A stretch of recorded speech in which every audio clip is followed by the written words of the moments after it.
अब ये दुनिया का दस्तूर है बेटा, जब कभी कोई भी आपकी लाइफ में, आप मेरी बात ध्यान सुनना, एक कहानी सुना रहा हूं, मजा आएगी, और इसी एक्सरसाइज के लिए ये कहानी डेडिकेटली बनी। एक बार की बात है बेटा, एक राजा के दरबार में एक आदमी आता है। वो आदमी राजा को 2 कबूतर उपहार में देता है और राजा से कहता है कि ये दोनों कबूतर राजा साहब बहुत अच्छी नस्ल के हैं, ये आप ले लो, मैं आपको पुरस्कार के तौर पे देता हूं और आप मुझे अपने क्षेत्र में व्यापार करने की इजाजत दे। पहले ऐसा ही होता था, व्यापारी आते थे, राजा को कुछ गिफ्ट देते थे और वहां पर व्यापार करने की परमिशन मांगते थे। तो राजा को उस व्यापारी ने 2 अच्छे नस्ल के कबूतर दिए।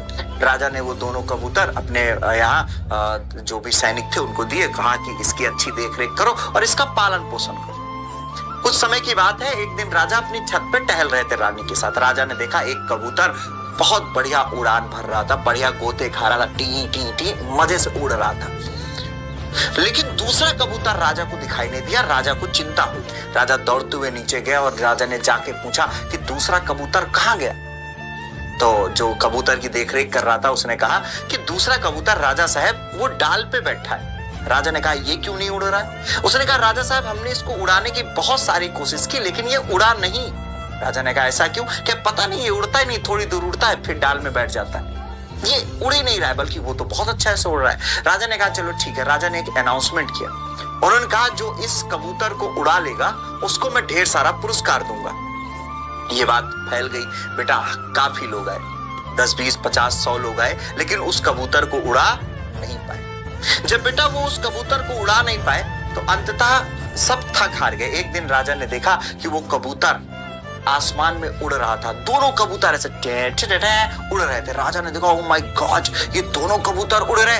राजा ने कहा जब ये दोनों कबूतर उड़ रहे तो राजा भागते हुए आया, उसने कहा भैया ऐसी क्या बात है, ये दोनों कबूतर कैसे उड़ रहे। तो उसने बताया कि ये भाई साहब हैं जिन्होंने इन कबूतर को उड़ा दिया।